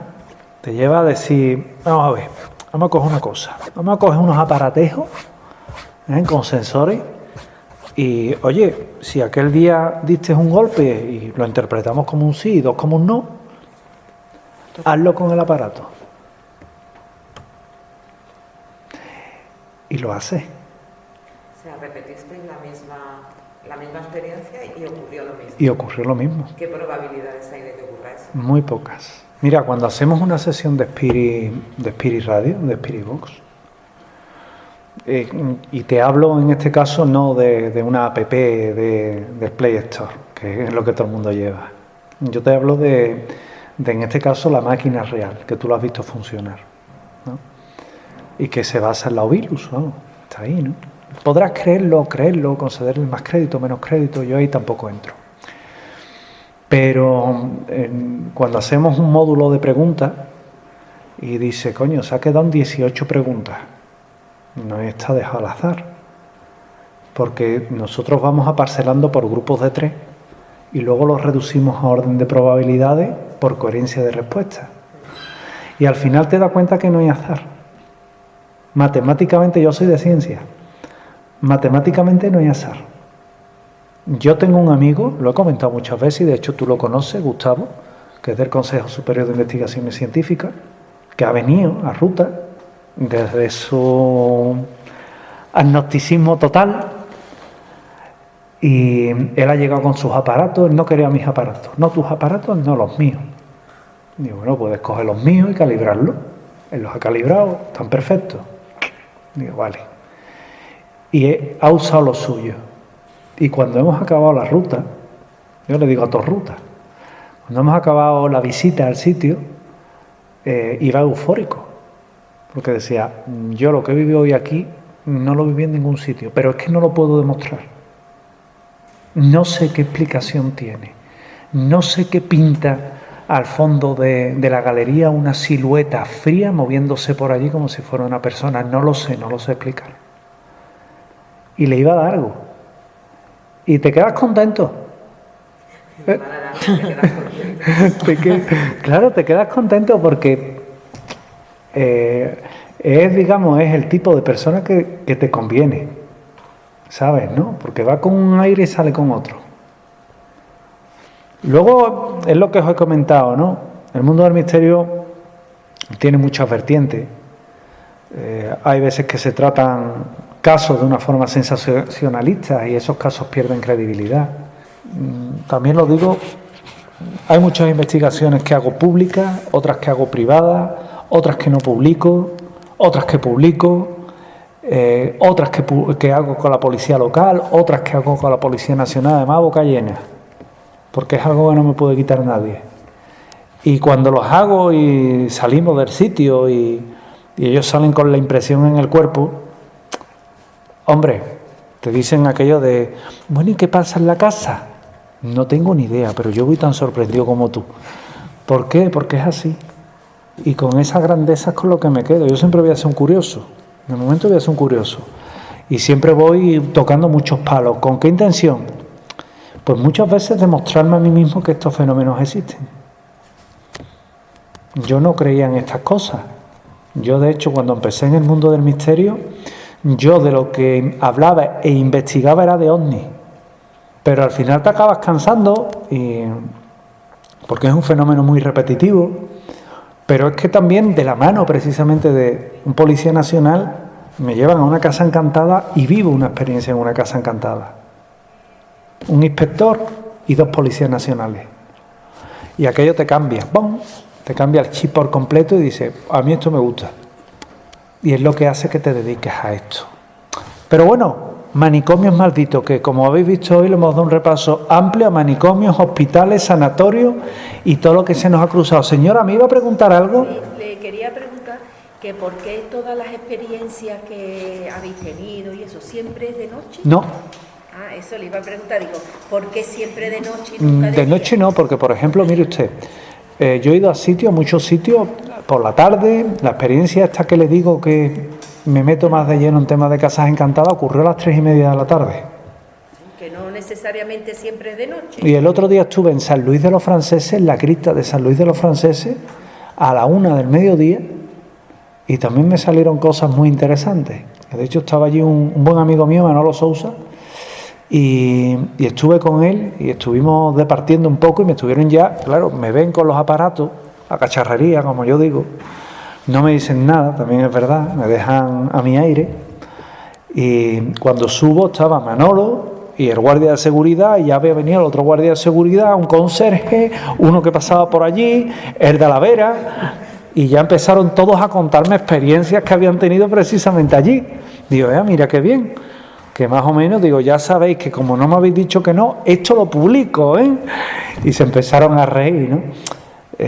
Eso también es bueno, la retroalimentación que hay en este tipo de casos, ¿no? ¿Es más normal de lo que creemos? Sí, a tenor de la cantidad de fenómenos que hay que yo voy relatando, es más normal de lo que creemos, pero también hay mucho miedo a contar este tipo de experiencias. Por lo tanto, señora, a cualquier hora, si quiere evitar problemas en su casa, un gato, señora, un gato. Me da miedo de todos los animales. No, pues un gato no, porque son animales muy bonitos.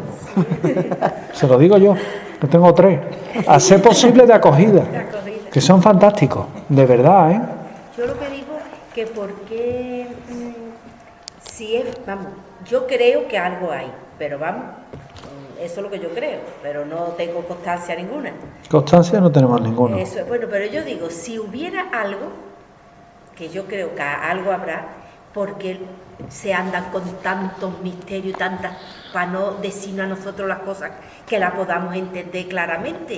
Yo es que me imagino que eso no es tan sencillo, porque cuando aparece una cosa de esta...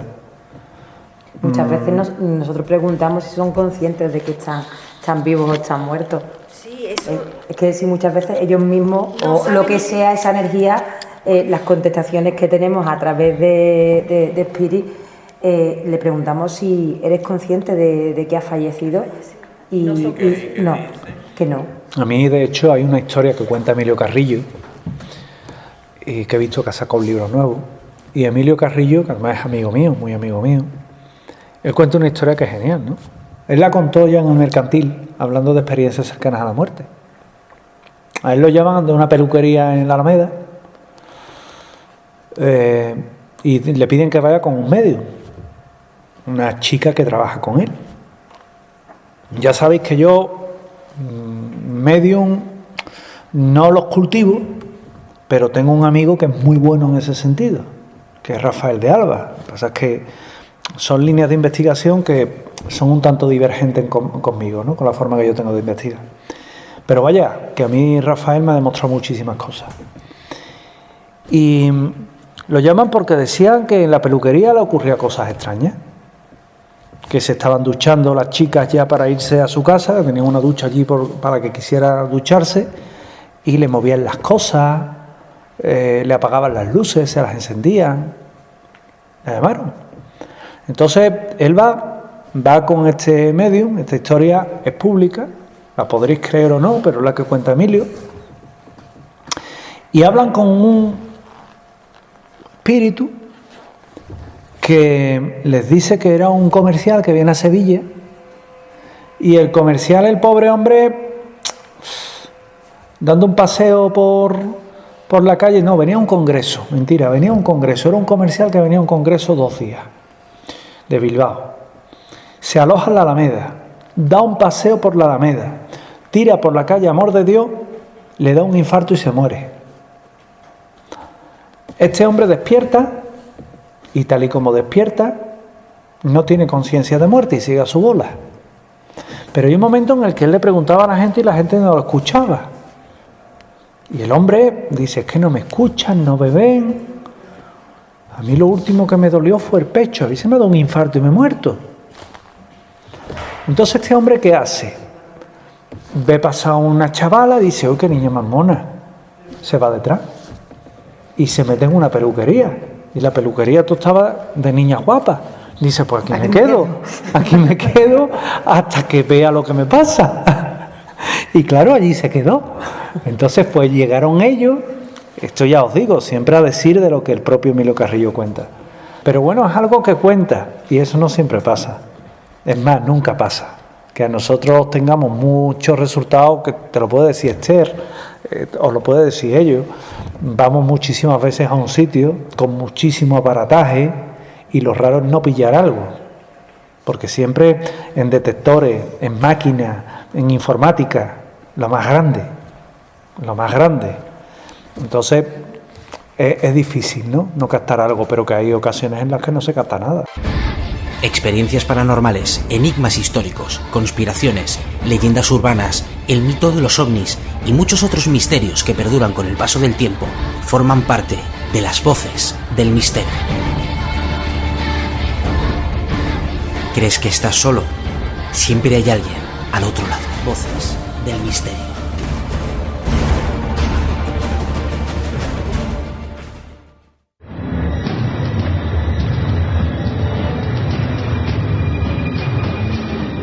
¿Conoces el miedo? Lo desconocido. ¿Te has asomado alguna vez a las puertas del más allá? El programa que lleva reunidos más de 100.000 oyentes.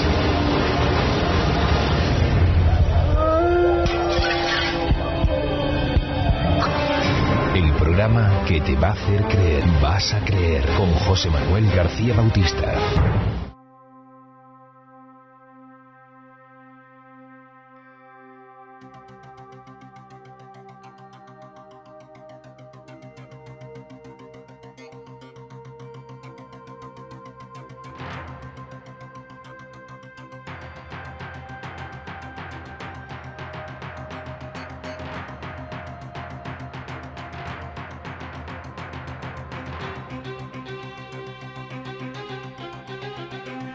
Y hasta aquí este programa especial de Voces del Misterio.